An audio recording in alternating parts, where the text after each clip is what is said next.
Hello Warriors! Today we will talk about an important update coming to For Honor, the Core Combat Update. The game has been known to be more defensive focused, and with the update, the game will shift to a more offensive state that will be viable across all skill levels. The update has 3 goals: improve the consistency of the core combat experience, enhance the viability of general offense across the entire set of attacks in the game for all heroes, and, based on your testing grounds feedback, counter light spam's effectiveness. Let's take a closer look at the changes coming into the core combat update. As first introduced in testing grounds, we removed the visual variability of opponents' fight move speeds caused by timing of inputs by hiding the first 100 milliseconds of animation.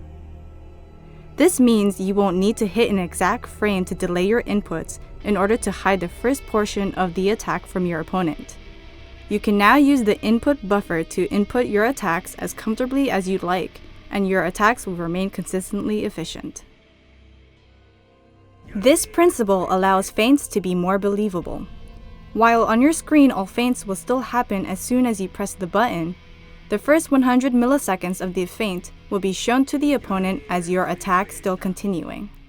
This should allow you to comfortably use the input buffer to feint or soft feint while maximizing the believability of your feint mix-ups. While before we needed zone input to be on the same exact frame, the new system allows a 33 millisecond zone input window, which will help players no longer miss their zone inputs again. Light attacks are now generally frame disadvantaged on hit, meaning that if your opponent hits you with a light, ends their chain, and then you both press the same button afterwards, your button will come out first because you recover first. This will help you counter light spam by giving you an opportunity to interrupt your opponent by starting your offense first after being hit. On heavy finisher, however, we generally made these frame advantage, rewarding the player for finishing their chain with a heavy.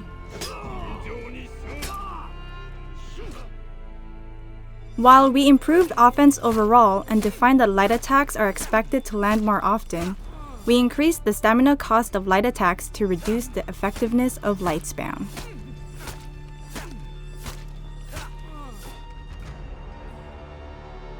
Stamina penalties on miss, block, superior block, and parry were removed.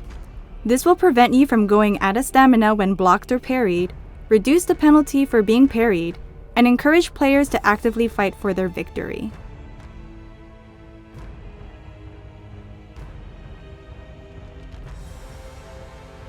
We adjusted light and heavy damages based on their intended functions of attacking. This means damage from lights are reduced while heavies, especially heavy finishers, retain their higher damage values. We also generally reduce damage on counterattacks and parry punishes. Thanks for watching this quick overview of the Core Combat Update. For full details, be sure to check out our Year 4 Season 2 Title Update 2 patch notes. We're really looking forward to putting these changes into your hands. See you on the battlefield, Warriors!